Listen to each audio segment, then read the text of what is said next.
Hello students, कैसे हैं आप लोग। उम्मीद करूंगा कि आप लोग बहुत अच्छे हैं। तो मैं गजेंद्र शर्मा एक बार फिर से आप सभी का स्वागत करता हूं साइंस अड्डा 24/7 के ऊपर। जैसा कि आप सभी को पता है कि अभी तक हमने 5 चैप्टर्स को बहुत बारीकी से कंप्लीट कर लिया है, जिससे आप सभी के हर एक डाउट को दूर किया जा सके। अब बारी आ गई है चैप्टर नंबर 6 की, जो आप लोगों का क्या है, इलेक्ट्रोमैग्नेटिक इंडक्शन की बात हम लोग इसके अंदर करने वाले हैं और समझने वाले हैं। सबसे पहले अगर मैं थोड़ा सा इंट्रो आप सभी को दूं, तो आप जानते हैं कि चैप्टर नंबर 1 के अंदर आप लोगों ने देखा कि चार्ज आप सभी के रेस्ट के ऊपर था, तो उसी के आसपास आपने सारी चीजों को देखा। चैप्टर नंबर 2 के अंदर भी यही कहानी चल रही थी। चैप्टर नंबर 3 के अंदर आपने देखा कि यार जब आपका चार्ज है उसने फ्लो करना स्टार्ट किया, तो वहां पे आपने करंट को देखा।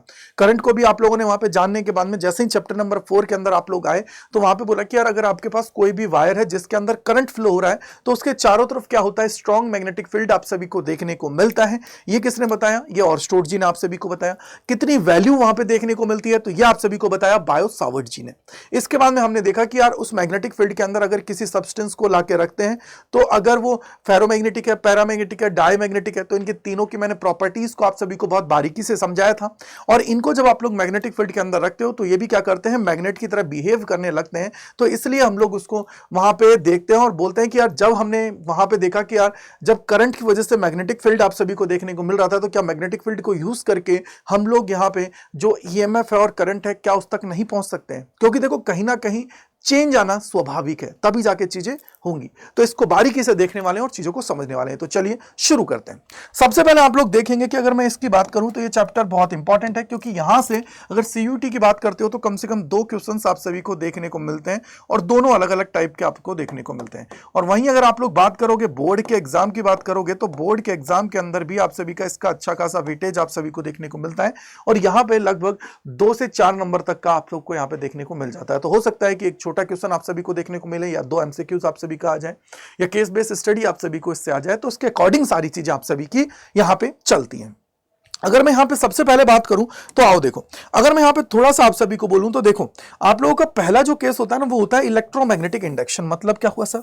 मतलब क्या होता है इलेक्ट्रोमैग्नेटिक इंडक्शन? देखो सीधा सिंपल फिनोमिना है कि सर हम लोग क्या कर रहे हैं, कॉइल ले रहे हैं, एक हम लोग क्या कर रहे हैं, मैग्नेट ले रहे हैं। उसको एक को हमने क्या किया, रोक रखा है, दूसरे को मैंने मूव करा है। तो दूसरे को मूव कराने से हम लोग जानते हैं कि सर देखो सीधा सिंपल लॉजिक है, अगर कोई मैग्नेट आप सभी के पास है, चैप्टर नंबर 5 में आपने देखा कि अगर मैग्नेट है, तो मैग्नेट से क्या होती है, मैग्नेटिक फील्ड लाइन से निकलती है। अब वो फील्ड लाइन एक पर्टिकुलर एरिया से होकर गुजर रही हैं, तो वो उससे एसोसिएट क्या कहलाती है, फ्लक्स कहलाती है।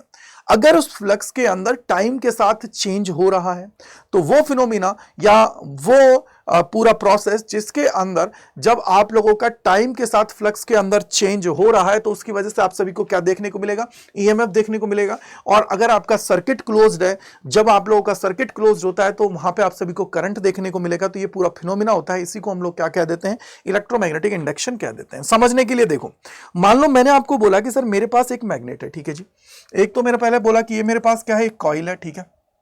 अगर ये मेरे पास कॉइल है, इसके बाद में मैंने क्या किया, एक मैग्नेट को लिया।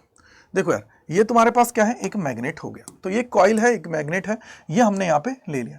मान लो ये तुम्हारे पास एक मैग्नेट हो गया, ठीक है। अगर ये मैग्नेट है, तो मैग्नेट का ये क्या हो गया बेटा जी, यहाँ पे नॉर्थ पोल हो गया, ये तुम्हारा क्या हो गया, साउथ पोल हो गया। अब देखो इस मैग्नेट की अगर बात कर सकते हैं, तो 3 कंडीशंस हो सकती हैं। पहली कौन सी, या तो सर ये मूव कर सकती है, या ये रुकी हुई हो सकती है। तीसरा है, या इसको हम लोग दूर लेके जा सकते हैं, कहीं ना कहीं या तो आगे लेके जा सकते हैं, रोक सकते हैं, तीसरा पीछे लेके आ सकते हैं। 3 कंडीशन यही हो सकती है अगर इस मैग्नेट की मैं बात करूं। अब मैं ये कहता हूं, सुनना, ये तुम्हारे पास क्या है, कॉइल है, ठीक है जी। ये तुम्हारे पास क्या है, कॉइल। अब सबसे पहले आप बताओ कि अगर ये तुम्हारे पास मैग्नेटिक फील्ड है, ये तुम्हारे पास क्या है, मैग्नेट है, तो इससे क्या होगा, मैग्नेटिक फील्ड लाइंस होगी। मान लो मैं ये कहता हूं कि यहां से मैग्नेटिक फील्ड लाइंस इस तरीके से हैं, ठीक है, इस तरीके से आप लोगों की हैं, तो आप यहां पे चीजों को देख रहे हैं, ठीक है जी सर।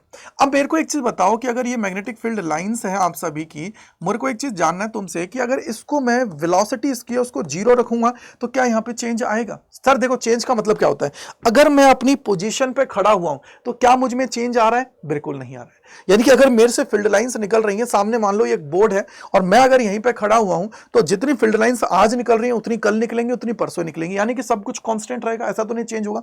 अब मैं क्या करूं, तुम्हारे पास आगे आऊं, मैं वापस पीछे आऊं, तुम्हारे पास आगे आऊं, तुम्हारे पास वापस पीछे आऊं, तो खुद सोचो कि क्या तुम्हारा चेंज होगा या नहीं होगा। क्योंकि मान लो इनिशियल कंडीशन में 3 उसके अंदर फ्लो हो रही थी, पहले जा रही थी, अब क्या हुआ 4 हो गई, अब क्या हुआ 5 हो गई, 6 हो गई, तुम उसके पास जा रहे हो, क्योंकि फील्ड लाइंस कहीं ना कहीं चेंज होती जाएंगी और उसके अंदर कनेक्ट होती जाएंगी, जितनी उससे होकर गुजरेंगी वो उससे एसोसिएट फ्लक्स कहलाएंगी। क्लियर बात है इस को?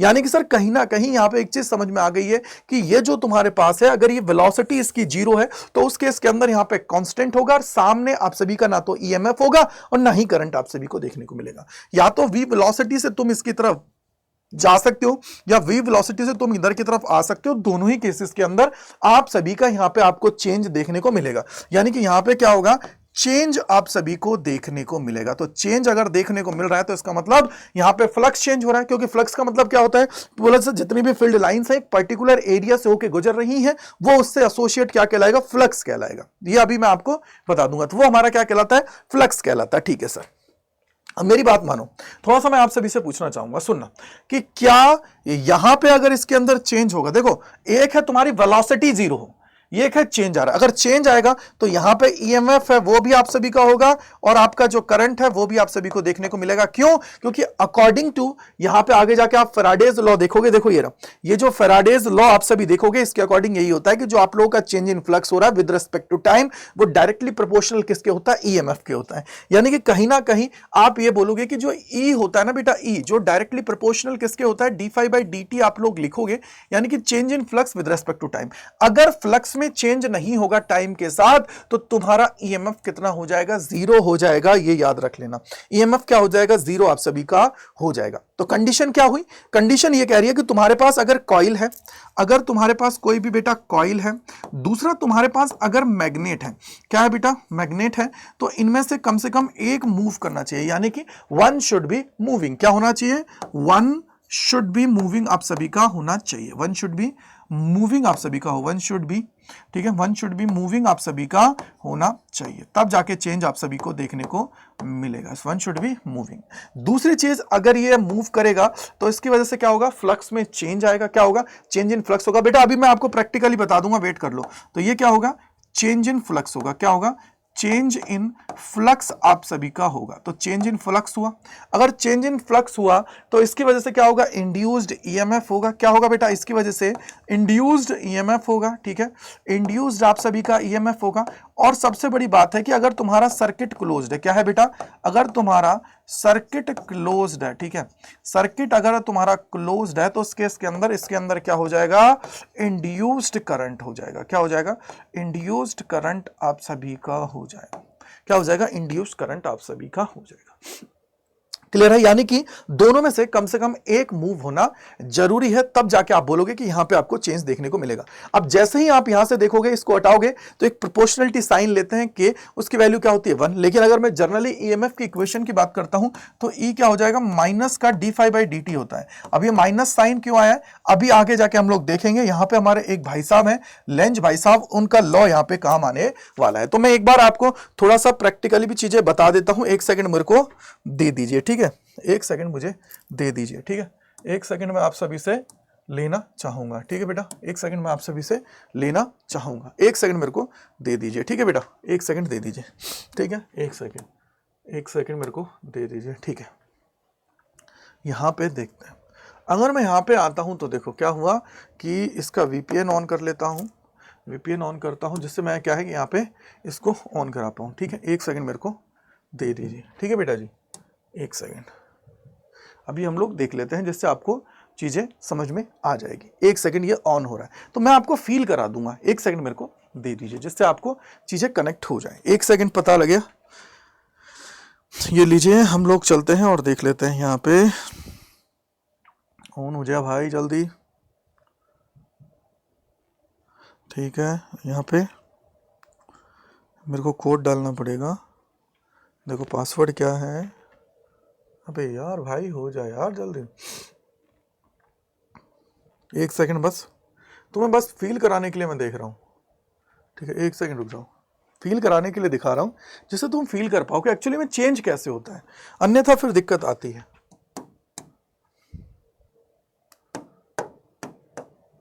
येलो, हाँ, फिजिक्स। अब यहां पे हम लोग आते हैं बार मैग्नेट, रुको एक मिनट, बाहर में मैग्नेट है, साइक्लोट्रॉन है, एसी जनरेटर, एक्सपेरिमेंट ये रहा फैराडे और इसका। देखो यार बेसिकली अब मैं आपको बताता हूँ, थोड़ा समझने की कोशिश करते हैं। देखो यार आपको मैंने जैसे यहाँ पे बोला, अब आपको समझ में आ रहा है। देखो ये कॉइल है, ये मैग्नेट है। अब मुझे बताइए क्या यहाँ पे आपको चेंज देखने को मिल रहा है? थोड़ा सा देखो, जैसे मैंने कहानी आपको बताई कि अगर ये रुकी हुई है जब इसकी वेलोसिटी कितनी है, यहाँ पे 0 है। तो अगर ये रुका हुआ है तो क्या यहाँ पे तुम्हें चेंज देखने को मिला है? अगर ये रुका हुआ है तो क्या यहाँ पे चेंज देखने को मिल रहा है? बोलो सर बिल्कुल नहीं देखने को मिल रहा है।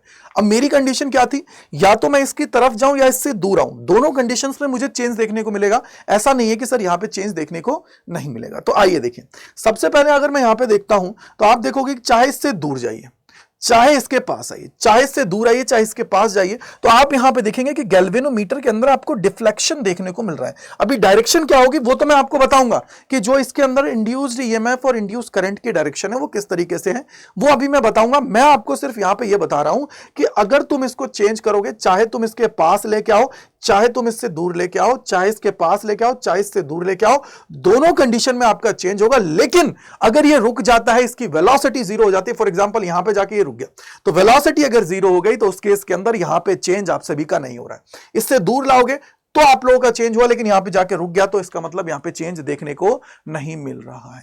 अब यहां पे दोनों कंडीशन है, हो सकता है कि देखो magnet is moving towards the coil, तो आप लोग इसको यहां पे इसकी तरफ मूव करा सकते हो, इससे दूर ला सकते हो। दूसरी चीज, मैग्नेट अवे, इसको मैग्नेट को तुम दूर लेके जा रहे हो तो भी चेंज आप सभी को देखने को मिलेगा।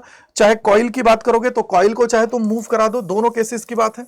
तो कॉइल मूव कर रही है, या मैग्नेटिक फील्ड की बात करूंगा तो देखो किस तरीके से, अगर ये मूव कर रहा है, ये अगर मूव कर रहा है तो उस केस के अंदर आप यहां पे देख रहे हैं कि यहां पे आपको चेंज प्रॉपरली देखने को मिल रहा है। और जब चेंज आप सभी को देखने को मिलेगा तभी आप लोग यहां पे कहेंगे कि आप लोगों को यहां पे चेंज देखने की वजह से इंड्यूस्ड ईएमएफ है और इंड्यूस्ड करंट आप सभी को मिल रहा है। तो इसका मतलब क्या समझ में आया? इसका मतलब समझ में आया कि सर दोनों में से कम एक मूव करना बहुत जरूरी है, अदरवाइज चीजें नहीं हो पाती हैं। समझ आ गया बेटा? क्लियर है सभी को या नहीं है? फटाफट से एक बार बता दीजिए, क्लियर है सभी को या नहीं है? फटाफट से एक बार मैं जानना चाहूंगा, क्या क्लियर है सभी को या नहीं है? क्या क्लियर है नहीं है? जल्दी से एक बार मुझे कमेंट सेक्शन में बता दीजिएगा, ठीक है? अब आते हैं आगे, देखते हैं सबसे पहले, ठीक है बेटा? अब यहां से हम लोग यहां पे देखते हैं और समझने की कोशिश करते हैं, ठीक है बेटा? अब सबसे पहले देखो, आप ये मानते हो कि सर देखो, मैं एक एग्जांपल और ले लेता हूं। मान लो तुम्हारे पास ये फील्ड लाइंस है, और फील्ड लाइंस कैसे मूव करती हैं? बोलो सर ये नॉर्थ पोल है, ये तुम्हारा साउथ पोल है, और फील्ड लाइंस क्या करेंगी? नॉर्थ से साउथ की तरफ जाती हैं। क्या होती है? नॉर्थ से साउथ की तरफ जाती हैं। चैप्टर नंबर 5 के अंदर मैंने बहुत बारीकी से आपको समझा दिया था, ठीक है बेटा? मैंने बहुत बारीकी से आप सभी को समझा दिया था, ठीक है बेटा? बहुत बारीकी से मैंने आप सभी को समझा दिया कि ये क्या कर रही है, नॉर्थ से साउथ की तरफ आप सभी की जाती हैं। और अगर इनका टेंजेंट आप लोग ड्रॉ कर देते हो, क्या करते हो बेटा? अगर इनकी टेंजेंट अगर आप लोग यहां पे ड्रॉ कर देते हो तो ये टेंजेंट इस पॉइंट के ऊपर आप सभी को मैग्नेटिक फील्ड की डायरेक्शन आप सभी को बता देती है। अगर टेंजेंट की बात करोगे, अंदर की तरफ बात करोगे तो अंदर इसकी डायरेक्शन जो होती है वो होती है साउथ से नॉर्थ की तरफ। समझ आ गया? साउथ से क्या होती है बेटा? नॉर्थ की तरफ आप सभी को देखने को मिलती है। अब एक एग्जांपल और लेता हूं। वैसे देखो लेंज लो है, आगे जाके मैं समझाऊंगा, लेकिन फिर भी मैं आपको यहीं पे समझा देता हूं जिससे आपको समझ में आएगा। देखो सुनो, अब आप क्या देख रहे हो कि सर अगर मेरे पास एक कॉइल है, ठीक है भाई, ये अगर तुम्हारे पास कॉइल है, ठीक है जी, और इसी के सामने तुमने क्या किया है, एक मैग्नेट आपने रखा है। मैग्नेट है, अगर ये तुम्हारी मैग्नेट है, मैंने बोला ठीक है जी मैग्नेट है, और मैग्नेट का ये क्या है, तुम्हारा नॉर्थ पोल है, ये तुम्हारा क्या है, साउथ पोल है। और आप जानते हो कि अगर v वेलोसिटी से ये इसकी तरफ जा रही है, क्या कर रही है, v वेलोसिटी से अगर ये कॉइल की तरफ जा रही है, तो उस केस के अंदर आप सभी बोलेंगे कि यहाँ पे फ्लक्स में चेंज आप सभी का देखने को मिलेगा, क्योंकि फील्ड लाइंस इससे होकर गुजरेंगी, तो वो उससे एसोसिएट क्या कहलाएगी, फ्लक्स कहलाएगी। ठीक है सर, ठीक है, ओके सर। अगर यहां पे ऐसा है तो मैं यहां पे देखना चाहूंगा, सुनना थोड़ा सा, कि बोलो सर जी देखो, अगर तुम ये कहोगे कि सर ईएमएफ जो होता है ना, बेसिकली ईएमएफ क्या करता है, EMF is directly proportional to minus का D phi by D T आप सभी का होता है। यानी कि बेसिकली लेंज भाई साहब थे ना, उन्होंने क्या बोला था कि यार आपको इसका हमेशा अपोज करना है। मतलब क्या हुआ कि अगर ये तुम्हारी तरफ मैग्नेट आ रही है तो तुम्हें इसका अपोज करना है, और अगर तुमसे ये दूर जा रही है तो भी तुम्हें इसका अपोज करना है। मतलब क्या हुआ, बोला सर तुम्हें जीने नहीं दूंगा, ना तुम्हें मरने दूंगा, यानी कि ना तो तुम्हें अपने से दूर जाने दूंगा, ना ही तुम्हें अपने पास आने दूंगा, मैं तुम्हें बीच में तड़पाऊंगा। यह पूरी कहानी है। ये पूरी कहानी है। तो इसका मतलब क्या हुआ कि अगर तुम यहां पे नॉर्थ पोल लेके आ रहे हो और तुम इसकी तरफ आ रहे हो तो तुम अपोज कब करोगे? बोलो सब अब यहां पे नॉर्थ पोल बनेगा और इधर क्या होगा? साउथ पोल बनेगा। बोलो हाँ है ना? तो यानी कि सर अगर तुम्हारी यहां पे फील्ड लाइंस इससे होके गुजर रही है तो इससे एसोसिएट जो फ्लक्स है उसमें चेंज आ रहा है और चेंज आने की वजह से यहां पे इंड्यूस्ड ईएमएफ होगा और सर्किट क्लोज्ड है तो यहां पे क्या होगा? करंट होगा आपका।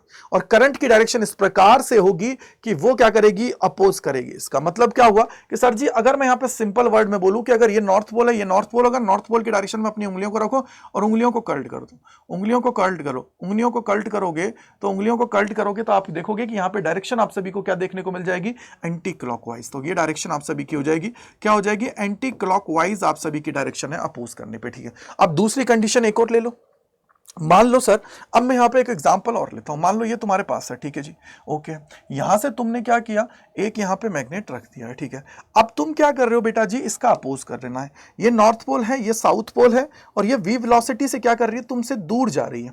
अगर ये वी वेलोसिटी से तुमसे दूर जा रही है तो मान लीजिए पहले इससे फील्ड लाइंस 10 होके निकल रही थी, अब क्या होंगे? 9 होंगी, 8 होंगी, 7 होंगी, 6 होंगी, 5 होंगी, 4 होंगी। यानी कि कहीं ना कहीं आप सभी को यहां पे चेंज देखने को मिल रहा है और रेगुलरली जब यहां पे चेंज आप सभी का होगा तो वो कहानी आपके सामने निकल के आएगी। सुनो क्या हुआ सर, देखो यहां से ये फील्ड लाइंस है, ये क्या है? यहां पे फील्ड लाइंस है, गुजर रही है इससे, ओके मान लीजिए, ठीक है सर। अब तुम्हें क्या करना है? इसका अपोज। अपोज कैसे होगा? थोड़ा सोच के बताओ, अपोज कैसे होगा भैया? अपोज ये होगा कि अगर ये तुमसे दूर जा रहा है तो तुम्हें इसको रोकना पड़ेगा। यानी कि अगर ये तुम्हें नॉर्थ पोल दिखा रहा है तो तुम्हें इसको अट्रैक्ट कराना पड़ेगा। और अट्रैक्ट कब होगा? जब अपोजिट पोल होंगे। यानी कि तुम्हें यहां पे क्या करना पड़ेगा? एस इधर लेके आना पड़ेगा। क्या लेके आना पड़ेगा? एस इधर लेके आना पड़ेगा। इधर की साइड तुम्हें क्या लेके आना पड़ेगा? एस लेके आना पड़ेगा और इधर एन लेके आना पड़ेगा। यानी कि सर एन और एस है तो ये डायरेक्शन क्या होगी? नीचे की तरफ होगी। यानी कि सर जी यहां पे आप सभी को क्या हो जाएगी? Clockwise direction. क्या समझ में आ गई है? यहां पे आप सभी की क्या हो जाएगी? क्लॉकवाइज डायरेक्शन आप सभी की हो जाएगी। तो ये तुम्हारी क्या हो गई? Clockwise direction. समझ में आया नहीं आया? क्लॉकवाइज डायरेक्शन आप सभी की यहां पे आप सभी को देखने को मिल रही है। यानी कि कहीं ना कहीं यहां पे आप लोगों को चीजें करनी पड़ेंगी। अब यहां पे हो सकता है कि तुम और कुछ भी लेके आ जाओ। जैसे एक एग्जांपल और लेते हैं। मान लो सर एक और मैंने यहां पे लिया, ठीक है, ये मैंने यहां पे ले लिया। इसके सामने मैंने क्या किया है? यहां पे एक पोल और रख दिया, ये रख दिया, कॉइल रख दिया, ठीक है। अगर ये कॉइल रख दिया, अब की बार मैं एस पोल इधर लेके आ रहा हूं, नॉर्थ पोल ये है, वी वेलोसिटी से तुम इसकी तरफ जा रहे हो तो तुम्हें क्या करना पड़ेगा? बोले सर फील्ड लाइंस तो जा रही होंगी, तो मैं क्या करना चाहूंगा? इसका अपोज करना चाहूंगा। और अपोज कब होगा? जब यहां पे एस बनेगा और यहां पे क्या होगा? एन होगा। यानी कि सर जी अगेन नॉर्थ की डायरेक्शन में अंगूठे को रखो, उंगलियां कर्ल्ड करो, तो क्या आ जाएगी? बोलो सर यहां पे डायरेक्शन जो आएगी वो आ जाएगी क्लॉकवाइज। क्लॉकवाइज का मतलब होता है घड़ी की दिशा में आप सभी की है। तो ये देखो साउथ से साउथ है, अगर साउथ पोल उस तरफ जा रहा है तो साउथ बनेगा, वो नॉर्थ हो जाएगा, तो क्लॉकवाइज आप सभी की डायरेक्शन आप सभी को देखने को मिल जाएगी। तो कहीं ना कहीं इस तरीके से ही आपको सारी चीजें देखनी है। अब हो सकता है कि तुम इस तरफ आओ, दूसरी तरफ से भी आओगे तो भी चीजें आप सभी को देखनी है। ऐसा रट के मत बैठ जाना कि सर क्लॉकवाइज ऐसे होगी, एंटी क्लॉकवाइज ऐसे होगी। रटना नहीं है, तुम्हें यह देखना है कि क्या उसका अपोज कर रहे हो या उसी की डायरेक्शन में तुम लोग जा रहे हो। अब आगे आते हैं, आगे जो इंपॉर्टेंट पार्ट होता है वो है तुम्हारा ये रहा, फ्लक्स। भैया मैग्नेटिक फ्लक्स मैंने अभी आपको बताया कि कितनी फील्ड लाइंस एक पर्टिकुलर एरिया से होकर गुजर रही हैं, वो उससे एसोसिएट क्या कहलाती है? मैग्नेटिक फ्लक्स आप सभी की कहलाती है। बिल्कुल ठीक है, हाँ या ना? बिल्कुल ठीक है। अब आप लोगों को याद होगा कि फ्लक्स का सीधा सीधा अगर मैं फॉर्मूले की बात करता हूं तो फॉर्मूला तो ये रहा, बोला sir phi is equal to B A cos theta आप सभी का है। बी क्यों आया है? बोला सर उसके पीछे का रीजन ये है कि मैग्नेटिक फील्ड की बात कर रहे हो, तो यहां पे अगर इसको लिखोगे तो बी का वेक्टर डॉट ए का वेक्टर आप सभी यहां पे लिखते हो। और ये तुम्हारा क्या होता है? फ्लक्स है। फ्लक्स क्या होती है? स्केलर क्वांटिटी होती है, ठीक है बेटा, स्केलर क्वांटिटी है। और इसकी अगर मैं यूनिट की बात करता हूं तो यूनिट क्या हो जाती है? अगर इसकी यूनिट की बात अगर आप लोग करते हो तो यहां पे इसकी जो ऐसा यूनिट है वो क्या हो जाएगी? वेबर आप सभी की हो जाएगी, ठीक है जी, क्या हो जाएगी? वेबर। अब मेरी बात सुनो, थोड़ा सा सुनने की कोशिश करना।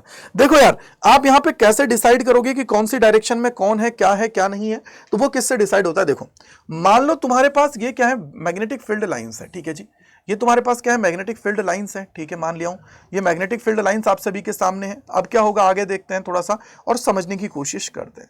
अगर ये तुम्हारे पास फील्ड लाइंस है तो मैंने बोला कि यार ये तुम्हारे पास अगर फील्ड लाइंस है तो मैंने यहां पे बोला कि ये तुम्हारा क्या है? बी का वेक्टर है, ठीक है जी, ये तुम्हारा क्या है? बी का वेक्टर है, बिल्कुल ठीक है। अगर ये बी का वेक्टर, अब हमारे पास दो कंडीशंस थे, या तो हम लोग जो हमारा जो भी शेप है जिसको हम लोग यहाँ पे रख रहे हैं, मान लीजिए स्क्वायर को रखा है, सर्कल को रखा है, जिसको भी रखा है रख दिए।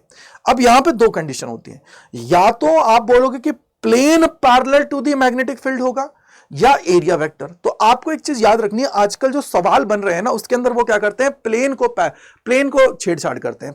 प्लेन का मतलब है कि जो भी आप लोग चीज ले रहे हो। अब एरिया वेक्टर क्या होता है, अगर मैं सिंपल एक वर्ड में बोलूं तो एरिया वेक्टर, मान लो ये तुम्हारे पास पूरा का पूरा सरफेस है, तो इसका एरिया वेक्टर क्या होता है, परपेंडिकुलर टू दी सरफेस। क्या होगा, परपेंडिकुलर टू दी सरफेस होगा, जो होता है तुम्हारा एरिया वेक्टर। ठीक है, area vector always perpendicular to the surface होगा। अब इसको मानो ये तुम्हारा क्या है, प्लेन है, प्लेन। अगर ये प्लेन है तो आप देखना यहां पे, मान लो मैं इसको इस तरीके से रखता हूं, इस तरीके से अगर मैंने रखा, इस तरीके से रखने का मतलब क्या हुआ, थोड़ा समझना, इस तरीके से रखने का मतलब है ये, ठीक है था, ये रखा।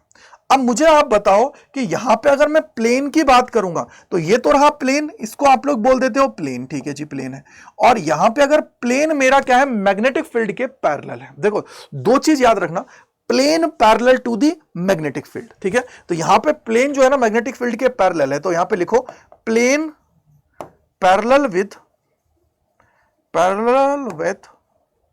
Plane parallel with magnetic field. अगर मैग्नेटिक फील्ड के पैरेलल है तो आपको पता होना चाहिए कि अगर इस तरीके से ये रखा हुआ है तो इसका एरिया वेक्टर क्या होता है, perpendicular to the surface. Perpendicular to the surface मतलब एरिया वेक्टर क्या हुआ, परपेंडिकुलर टू दी सरफेस। तो ये तुम्हारा क्या हो जाएगा, एरिया वेक्टर है, जो क्या है, परपेंडिकुलर टू दी सरफेस आप सभी का हो जाएगा। एरिया वेक्टर ये रहा, मैग्नेटिक फील्ड वेक्टर ये रहा, तो दोनों के बीच में एंगल जो बनेगा कितना बन जाएगा, 90 डिग्री बनेगा। यानी कि सर इससे एसोसिएट अगर मैं फ्लक्स की बात करूंगा तो कितना हो जाएगा, जीरो। क्या हो जाएगा, जीरो। क्यों, क्योंकि सर cos 90 होगा और cos 90 पे कितना हो जाता है, जीरो। cos 90 पे कितना हो जाता है, जीरो आप सभी का हो जाएगा। यानी कि यहां पे प्लेन पैरेलल है और area vector and area vector क्या है बेटा, अगर मैं एरिया वेक्टर की बात करता हूं तो area vector perpendicular to the surface होता है। याद रख लेना क्या होता है, परपेंडिकुलर टू दी सरफेस। ठीक है, सरफेस की बात आप लोग यहां पे करते हो। अब मेरी बात सुनो आगे, यहां पे दूसरी कंडीशन ये हो सकती है, आजकल ये जो बोल रहे हैं ना मैं उसी लाइन पे करा रहा हूं। यहां पे हो सकता है कि सर अगर तुम्हारे पास ये मैग्नेटिक फील्ड की डायरेक्शन है, ये मैग्नेटिक फील्ड की डायरेक्शन आप सभी के पास अगर है तो इस केस में क्या होगा, आइए थोड़ा सा समझने की कोशिश करते हैं। अगर ये इस तरीके से आप सभी का है कि आप यहाँ पे चीजों को देख रहे हैं, इस तरीके से आप लोग इसको कर रहे हैं, तो क्या होगा, देखो अगर इस तरीके से है तो आप मुझे बताइए, अब की बार तुमने प्लेन को क्या किया था, पैरेलल, अब मैं इस प्लेन को क्या करूंगा, परपेंडिकुलर टू दी सरफेस रखूंगा। तो ये क्या हो जाएगा, plane perpendicular to the surface. तो ये प्लेन है, परपेंडिकुलर टू दी सरफेस कर दो। तो अगर ये प्लेन है, प्लेन को अगर मैं देख रहा हूं तो प्लेन को मैंने क्या किया बेटा जी, यहां पे परपेंडिकुलर टू दी सरफेस अब मैंने बना दिया। परपेंडिकुलर टू दी सरफेस का मतलब है कि आपको ये जो शेप है ना एक साइड की ही नजर आ रही है। तो ये तुम्हारा क्या हो जाएगा बेटा, यहां पे ये तुम्हारा क्या है, प्लेन है, ये तुम्हारा क्या है, प्लेन है, और प्लेन क्या है, प्लेन परपेंडिकुलर, ठीक है, perpendicular to the magnetic field, to the magnetic field. ठीक है, मैग्नेटिक फील्ड की बात कर रहा हूं, मैग्नेटिक फील्ड, ओके बेटा, 2D मैग्नेटिक फील्ड। अगर यह है ऐसा तो ठीक है जी, अगर ऐसा है तो इसका एरिया वेक्टर क्या हो जाएगा, बोलो sir area vector perpendicular to the surface. यानी कि भैया यहां पे मैग्नेटिक फील्ड और एरिया जो वेक्टर है उनकी डायरेक्शन दोनों की सेम रहेगी। थीटा कितना हो जाएगा, 0 डिग्री हो जाएगा। थीटा 0 डिग्री होगा तो फाई कितना हो जाएगा, BA cos थीटा आप सभी का हो जाएगा, BA cos थीटा आप सभी का हो जाएगा। और थीटा की वैल्यू कितनी हो जाएगी, 0 डिग्री आप सभी की हो जाएगी, और 0 डिग्री हो जाएगी तो BA आप सभी का ये आ जाएगा, क्या हो जाएगा, BA। तो फाई इज इक्वल टू क्या हो जाएगा, BA आप सभी का है। यहां पे बोलोगे plane parallel to the magnetic, plane perpendicular to the magnetic field, then area vector makes 0 degree angle with magnetic field. ठीक है बेटा, देखो समझ में आ गया होगा कि सर एक्चुअली में क्या चीज है। तो ये दो कंडीशन हो गई। यहां पे प्लेन परपेंडिकुलर, अगर प्लेन परपेंडिकुलर है तो उस केस के अंदर एरिया वेक्टर ये दोनों की डायरेक्शन सेम होने वाली है। अब ये मैं कहता हूं कल को ऐसा आ जाता है, मैं बोलता हूं कि सर जी कुछ एंगल बन रहा है, मान लो तुम्हारा प्लेन है, याद रख लेना एक चीज, मान लो मैं तुमसे कहता हूं कि तुम्हारा प्लेन है ना, plane makes 30 degree angle, 30 degree angle with magnetic field, magnetic field की बात कर रहा हूं, तो क्या होगा, मैग्नेटिक फील्ड की बात करूंगा तो अगर ऐसा है तो भैया फाई इज इक्वल टू क्या हो जाएगा, याद रख लेना बी ए कॉस थीटा होता है आप सभी का, लेकिन ये थीटा क्या आएगा, देखो थीटा एक्चुअली में जो होगा ना ये होता है तुम्हारा 90 माइनस फाई। फाई क्या होता है, angle between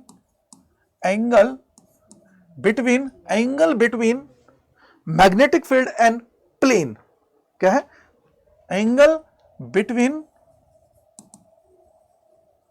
plane and magnetic field की बात करोगे, प्लेन एंड मैग्नेटिक फील्ड की बात करेंगे तो कितना एंगल है, हटा दो इसको, थीटा क्या हो जाएगा, बोला भैया 90 माइनस फाई है और फाई की वैल्यू कितनी है 30 डिग्री है, तो सीधा सीधा कितना आ जाएगा, बी ए कॉस 60 डिग्री।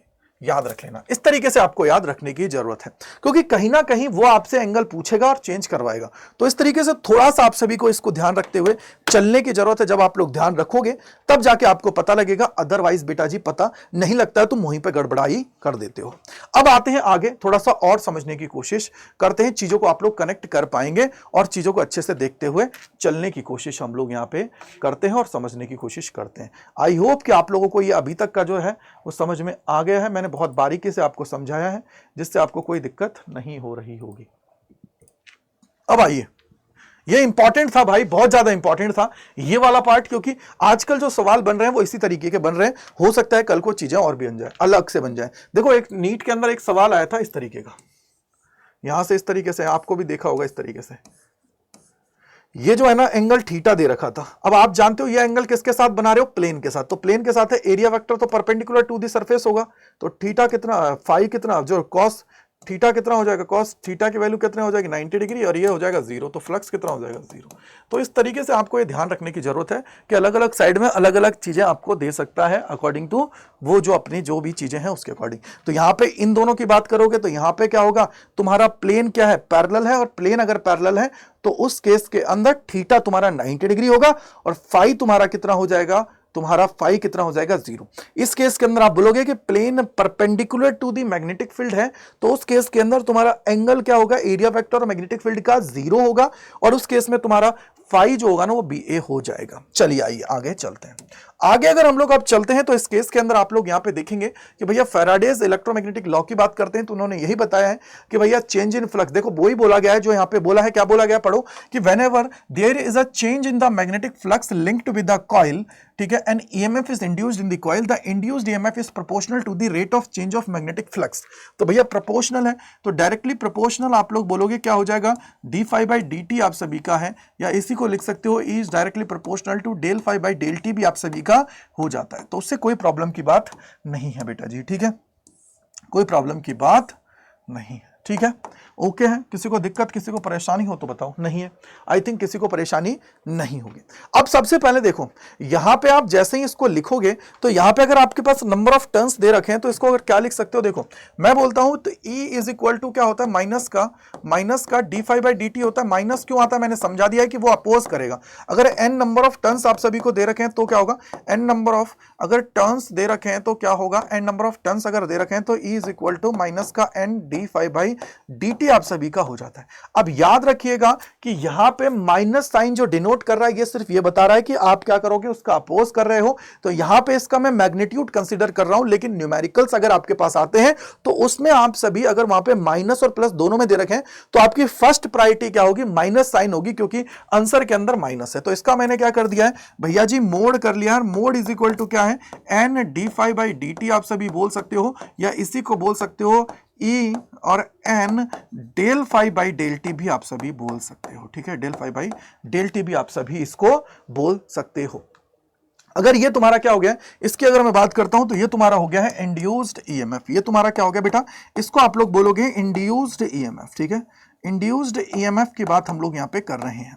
दूसरा क्या हो जाता है, इंड्यूस्ड करंट की बात होती है। किसकी बात होती है, इंड्यूस्ड करंट की बात होती है। तो उसको देख लेते हैं। तो इंड्यूस्ड करंट क्या हो जाएगा, बोलो सर इंड्यूस्ड अगर करंट की बात अगर आप लोग यहां पे करोगे तो करंट क्या होता है, बोलो सर हमने V बराबर आई आर पढ़े, तो I इज इक्वल टू क्या हो जाएगा, E डिवाइडेड बाई R आप सभी का है। तो यहां से क्या हो जाएगा, बोलो sir N del phi by del T आप सभी का है, और डिवाइडेड बाई क्या हो जाएगा R। अब आप मुझे बताइए, आप लोग करंट भी निकाल सकते हो, करंट आपको निकाल ही लिया है। अब मैं यहां पे इंड्यूस्ड चार्ज भी निकाल सकता हूं ना। अगर करंट मेरे पास है तो क्या मैं यहां पे इंड्यूस्ड चार्ज नहीं निकाल सकता कि भैया इंड्यूस्ड चार्ज क्या होता है। देखो इंड्यूस्ड अगर चार्ज की बात करोगे तो देखो आप जानते हो करंट इज इक्वल टू क्या होता है, बोलो सर चार्ज डिवाइडेड बाई, अब यहां पे छोटे टाइम फ्रेम के लिए निकाल रहे हैं, बहुत छोटे से, तो उसको डेल टी मान लेता हूं मैं। क्या मान लेता हूं, डेल टी मान लेता हूं। डेल टी है तो आई इज इक्वल टू की जगह ये क्या हो जाएगा, क्यू, और ये आ जाएगा आई डेल टी आप सभी का हो जाएगा। तो आई की वैल्यू क्या है, बोलो सर एन बाई आर है, ठीक है। Del phi by del T आप सभी का है, और इनटू में क्या है, डेल टी है, ठीक है। डेल टी से डेल टी कट गया है, तो Q इज इक्वल टू आ जाएगा एन बाई आर, और डेल फाई आप सभी का आ जाएगा, ठीक है बेटा। क्या आ जाएगा, डेल फाई आप सभी का आ जाएगा। तो ये चीज आपको ध्यान रखने की जरूरत है कि डेल फाई आप सभी के पास आ जाएगा कि I summation of E divided by R N by R, और डेल फाई आपका आ गया है। इसकी अगर मैं यहां पे बात करता हूं तो यही पूरी कहानी है। देखो यहाँ पे ये रहा, यही पूरी कहानी है जो मैंने आप सभी को बता दी है, वही की वही पूरी चीजें हैं यहाँ पे। देखो induced EMF in the coil opposing the change in flux, तो इंड्यूस्ड ईएमएफ है वो क्या करेगा, अपोज करेगा। आपका एक सवाल और पूछा जाता है, देखो हमेशा एक चीज याद रख लेना बेटा, ये जो होगा ना, अगर तुम मैग्नेट को नीचे की तरफ डालोगे और वहां पे कोई कॉपर या कोई भी आपने मेटल को रोक रखा है, तो मेटल के अंदर क्या होगा, फील्ड लाइंस जब उससे होकर गुजरेंगी तो वो क्या करेगा, उसका अपोज करेगा। दिमाग में बिठा लेना, क्या करेगा, उसका अपोज करेगा। और अपोज अगर वो कर रहा है तो इसका मतलब यही है कि सर कहीं ना कहीं मुझे वहां पे वही चेक करना पड़ेगा। क्या करना है, आप देखो मैं लेके आता हूं। अब यहां पे देखो लेंज लो, ये इंड्यूस्ड ईएमएफ और इंड्यूस्ड करंट तो मैंने आप सभी को कराई दिया है। अब बारी आ गई लेंज लो। देखो लेंज लो ये कहता है, it state that the direction of induced current is such that it tends to produce a current in which oppose the change in the magnetic flux producing it। मतलब जिनके कारण तुम्हारी उत्पत्ति हुई है, जिनके कारण तुम बने हो, तुम्हें उसका ही अपोज करना है। ये चीज लेंज लो ने कहा। मतलब तुम अगर उसके पास आ रहे हो तो तुम्हें आने नहीं देना है। मतलब क्या हो, तुम्हारे पास कोई आ रहा है तो तुम्हें आने नहीं देना है, तुमसे कोई दूर जा रहा है तो जाने नहीं देना है। ये अपोज करेगा। अब मैं आपको बताता हूं कैसे। देखो आपने ये देखा था अभी कि भैया यहां पे अपोज करेगा। अब तो आप देखो यहां से इस डायग्राम को थोड़ा सा ढंग से देखना। ढंग से अगर देखोगे तो आपको ऑब्जर्वेशन हो जाएगी जो मैं आपको बोल रहा हूं। देखो भाई यहां से अभी देखना, मेरे को एक चीज बताओ, अगर मैं इसके पास जाऊंगा नॉर्थ पोल होगा। अगर ये नॉर्थ पोल है तो यहां पे डायरेक्शन क्या होनी चाहिए, देखो सुनना मेरे भाई, अगर ये नॉर्थ पोल है, थोड़ा सोचना, अगर इसके पास नॉर्थ पोल आएगा तो नॉर्थ पोल इधर बनना चाहिए, साउथ पोल इधर होगा, यानी कि जो डायरेक्शन होगी वो इस तरीके से होगी। यानी कि यहां पे जो डायरेक्शन होगी ना मैग्नेटिक फील्ड की, वो इस तरीके से होनी चाहिए। यहां पे इस तरीके से होनी चाहिए कि भैया नॉर्थ से निकल रही है साउथ की तरफ जा रही है, नॉर्थ से निकल रही है साउथ की तरफ जा रही है, नॉर्थ से निकल रही है साउथ की तरफ जा रही है। ये डायरेक्शन आप सभी को देखने को मिलेगी। चलो फील करते हैं, अब इसको फील करते हैं। आओ देखो, सबसे पहले देखो ये नॉर्थ है, ये देखो नॉर्थ से निकल रही है साउथ की तरफ जा रही है, नॉर्थ से निकल रही है साउथ की तरफ जा रही है। ठीक है, क्या होगा, नॉर्थ से निकल रही है साउथ की तरफ जा रही है। जैसे एग्जांपल के लिए क्या हुआ, देखो यहां पे आप जानते हो अगर ये नॉर्थ है ये साउथ है, यहां से क्या होंगे फील्ड लाइंस इस तरीके से निकल रही हैं, तो यहां से ये डायरेक्शन इस तरीके से होगी, यहां से निकलेंगी घूम के इधर आएंगी, यहां से निकलेंगी यहां से घूम के इधर आएंगी इस तरीके से। ठीक है बेटा, यही डायरेक्शन होगी, देखना समझने की कोशिश करना। अब आपको समझ में आएगा। देखो नॉर्थ पोल है, अगेन देखना यहां से, देखो अरे यार देखो अगेन देखना, मैंने इसको इधर लेके गया। देखो अब सुनना, अगर ये नॉर्थ पोल है, इधर नॉर्थ पोल बनेगा, फील्ड लाइंस ऐसे निकल के उधर जाएंगी, देखना ये देखो गई है। ठीक है सर, अगर मैं बोलता हूं अब इसको दूर लेके जाऊंगा, अगर इससे दूर लेके जाऊंगा तो अगर इधर नॉर्थ पोल है तो ये क्या करेगा, इसको रोकने का प्रयास करेगा, इसको रोकने का प्रयास करेगा। इसका मतलब ये क्या करेगा, ये चाहता ही नहीं है कि ये इससे दूर जाए, ये चाहता ही नहीं है ये दूर जाए। जैसे आजकल वो सैयारा मूवी चल रही है ना, कि सैयारा तू तो ऐसे गाना चल रहा है, आई डोंट नो, मैं भूल गया। ठीक है, तो ये नॉर्थ पोल है, अगर तुम इससे दूर जाओगे तो ये जाने नहीं देगा भाई। देखो ये क्या करेगा, यहां पे साउथ पोल बनाएगा, और साउथ पोल बनेगा मतलब फील्ड लाइंस यहां से निकल के आएंगे इस तरफ। देखो ये देखो फील्ड लाइंस, अब देखना इधर, देखना अगेन देखना, ये देखना फील्ड लाइंस यहां पे अंदर आई है, मतलब यहां से घूम के इधर आई है।